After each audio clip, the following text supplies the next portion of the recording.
আসসালামু আলাইকুম। সবাইকে স্বাগত জানাচ্ছি আরও একটি ঝটপট ব্লগ দেখার জন্য। যে যেখান থেকে দেখছেন আশা করছি আল্লাহর রহমতে সবাই সুস্থ আছেন, ভালো আছেন। হাতে মাত্র 1 ঘন্টা সময় ছিল দুপুরে রান্না করার জন্য।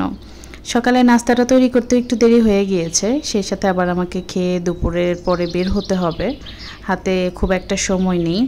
যাদের বাসায় হঠাৎ করে মেহমান আসে, আগের থেকে জানাশোনা থাকে না, তারা কিন্তু এই রেসিপিগুলো ট্রাই করতে পারেন।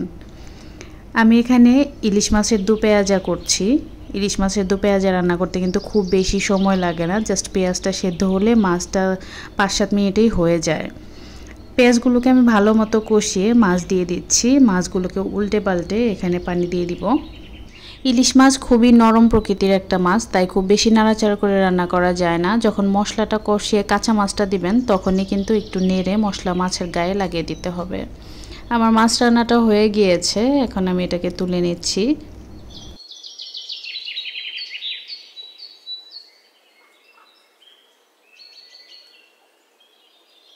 এদিকে আমি একটু বেগুন ভাজা আর পটল ভাজা করব, দুজনের পরিমাপে নিয়েছি। ভাজা করার জন্য এখানে হলুদ গুঁড়া, ধনিয়া গুঁড়া, মরিচ গুঁড়া আর লবণ নিয়ে নিচ্ছি।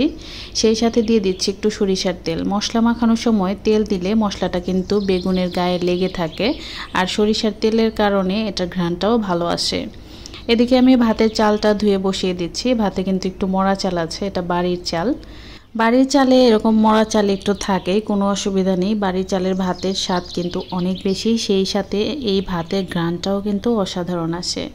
আমি এক চুলায় ভাত বসিয়ে দিচ্ছি, অন্য একটা চুলায় মিষ্টি কুমড়া ভাজি বসিয়ে দিচ্ছি। তেল গরম করে এখানে কালো জিরা ফোড়ন দিয়ে দিচ্ছি। এরপর আমি পেঁয়াজ দিয়ে কিছুক্ষণের জন্য ভেজে নিয়েছি। তারপর দিয়ে দিচ্ছি লবণ দিয়ে খুব ভালো মতো মিশিয়ে এখানে সামান্য একটু হলুদ গুঁড়া আর ধনিয়া গুঁড়ো দিয়ে তারপর মিষ্টি কুমড়াগুলো দিয়ে দিয়েছি। মিষ্টি কুমড়াটা নেড়ে চেড়ে আমি ভাতটা একটু চেক করে নিব। ভাতের পানিটা খুব ভালো মতো ফুটে উঠেছে, এ পর্যায়ে ঢাকনাটা সরিয়ে রাখতে হবে। আমি যখন শ্বশুরবাড়িতে প্রথম দিকে ভাত রান্না করতাম বুঝতেই পারতাম না এটা কখন সেদ্ধ হবে, আর অনেকগুলো ভাত তুলে তুলে আমি চেপে দেখতাম এটা সেদ্ধ হয়েছে কিনা। এতে করে আমার 1 চামচের মতো ভাত শুধু ফেলেই দিতে হতো, আর এখন চামচে তুললেই বুঝতে পারি যে ভাতটা হয়ে গিয়েছে। ভাতটা মাছ ঝরতে দিয়ে দিয়েছি। এই চুলাতে আমি তাওয়া গরম করে এখানে বেগুন আর পটল ভেজে নিচ্ছি। ওদিকে আমার মিষ্টি কুমড়া ভাজাটাও কিন্তু হয়ে গিয়েছে। 1 ঘন্টা সময় হাতে থাকলে কিন্তু আপনি ঝটপট এই রান্নাগুলো করতে পারবেন, আর এই রান্নাগুলো দিয়ে হঠাৎ আসা মেহমান আপ্যায়ন করতেও কিন্তু কোনো দ্বিধাবোধ করবেন না, কারণ হাতে অল্প সময় থাকলে খুব বেশি ভারী টাইপের রান্নাগুলো করা যায় না। আমি সব খাবার গুছিয়ে নিয়েছি, খাবারগুলো এখন টেবিলে দিয়ে দিব, কারণ তাই এবার বাবাও দুপুরে খাবার খাওয়ার জন্য বাসায় চলে এসেছে।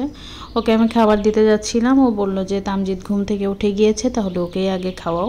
এদিকে কিন্তু আমি ছেলের খাবারটাও রেডি করে নিয়েছি। এখানে সবজি দিয়ে খিচুড়ি রান্না করেছি। এখন ছেলেকে আগে খাইয়ে নিব, তারপর দুজনে খাবো। আর ছেলেকে খাওয়াতে কিন্তু বেশ খানিকটা সময় লাগে, একবার মুখে দিলে অনেকটা সময় মুখে রেখে দেয়, গিলতে চায় না। খেলনা দিয়ে খেলতে হয়, সেই সাথে আবার খাওয়াতে হয়। সম্পূর্ণ খিচুড়ি থেকে ও অর্ধেকটার মতো খেয়েছে, বাকি খিচুড়িটা রয়ে গেছে আর খায়নি। ওকে আমি এখন খাটের মধ্যে খেলতে দিয়ে দুজনে খেতে চলে যাব।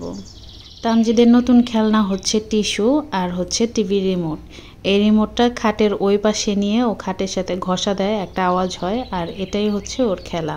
যখন যেটা দিয়ে খেলে মজা পায় সেটাই তার খেলনা হয়ে যায়। এদিকে আমি প্লেট রেডি করে নিচ্ছি, দুজনে গল্প করতে করতে খাবো। সংসার করতে এসে দুটো হাত সমানে কিভাবে চালাতে হয় সেটা শিখে গেছি। একটা সময় ছিল যখন মা রান্না করে সব খাবার রেডি করে তারপর ডাকতো, বিছানা থেকে উঠে শুধু খাবারটা খেতাম, পানিটাও মা ভরে দিত। কতটা আদরে বড় হয়েছি, আর এখন দুটো হাত সমানে চালাতে হয়। খাওয়ার শেষে আমি টেবিল থেকে সব কিছু সরিয়ে টেবিলটা পরিষ্কার করে নিব, কারণ এটুকাটা খাওয়ার সময় কিন্তু অনেক কিছু পড়ে, সেগুলো টেবিলে থাকলে ভালো লাগে না। খাওয়া শেষে কোথায় গেলাম, কেন গেলাম, পরবর্তী ব্লগে শেয়ার করব। আজ এখানে বিদায় নিচ্ছি। আল্লাহ হাফেজ।